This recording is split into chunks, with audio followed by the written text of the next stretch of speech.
উত্তৰ পশ্চিম যোৰহাট শতদল শাখা সাহিত্য সভাত ধ্ৰুপদী ভাষাৰ উত্তৰণ আৰু সঠিক ব্যৱহাৰ বিষয়ে আলোচনা চক্ৰ সম্পন্ন।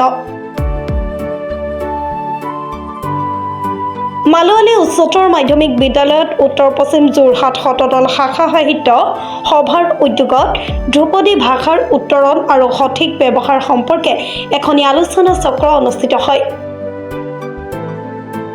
চিৰ চেনেহী মোৰ ভাষা জননী শীৰ্ষক সংগীত বিদ্যালয়ৰ ছাত্ৰ-ছাত্ৰীসকলে পৰিৱেশন কৰা সভাখনত সভাপতিত্ব কৰে শ্যামলীমা বৰা ভূঞাই।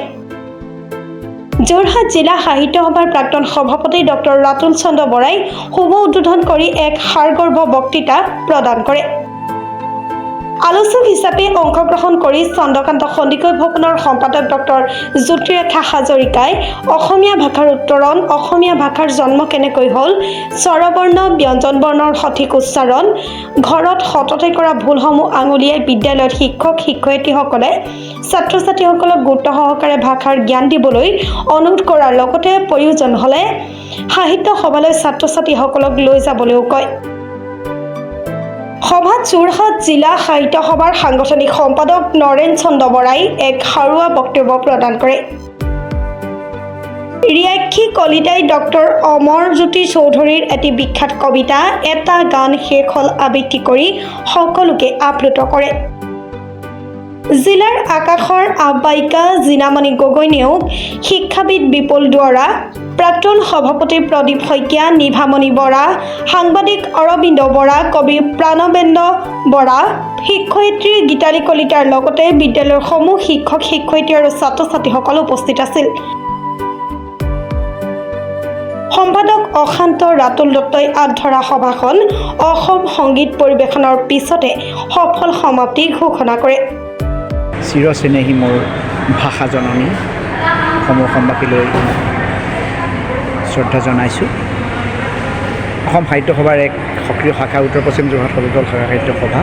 এই শাখাই আমি বিভিন্ন সময়ত বিভিন্ন কাৰ্যসূচী ৰূপায়ণ কৰিছোঁ।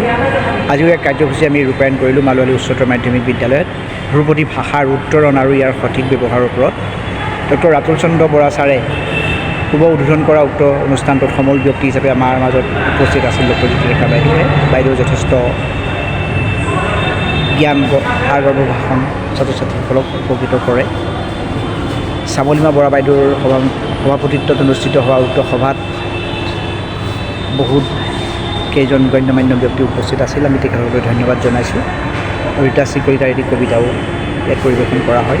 গতিকে আশা কৰোঁ অনাগত দিনত আমি নতুন নতুন কাৰ্যসূচী পালন কৰিব পাৰিম। আপোনালোকৰ সহায় সহযোগিতা একান্তই কাম্য। ধন্যবাদ। যোৰহাটৰ পৰা বিকিনুৰ ৰিপৰ্ট, প্ৰাতঃ টাইম ডিজিটেল। শদিয়াৰ পৰা ধুবুৰীলৈ, বৰাকৰ পৰা ব্ৰহ্মপুত্ৰলৈ সকলোৰে মাজত চিনাকি এটা নাম প্ৰাতঃ টাইম। থলুৱা ভাষা, কৃষ্টি আৰু সত্য বাতৰিৰ আধাৰত প্ৰতিষ্ঠিত খবৰ প্ৰাতঃ টাইমৰ প্ৰতিটো বা বাতৰি পুংখানুপুংখভাৱে চাবলৈ Facebook, YouTube, website, Twitter, Instagram আৰু ব্লগাৰ পেজত লাইক আৰু ফ'ল' কৰক। ধন্যবাদ।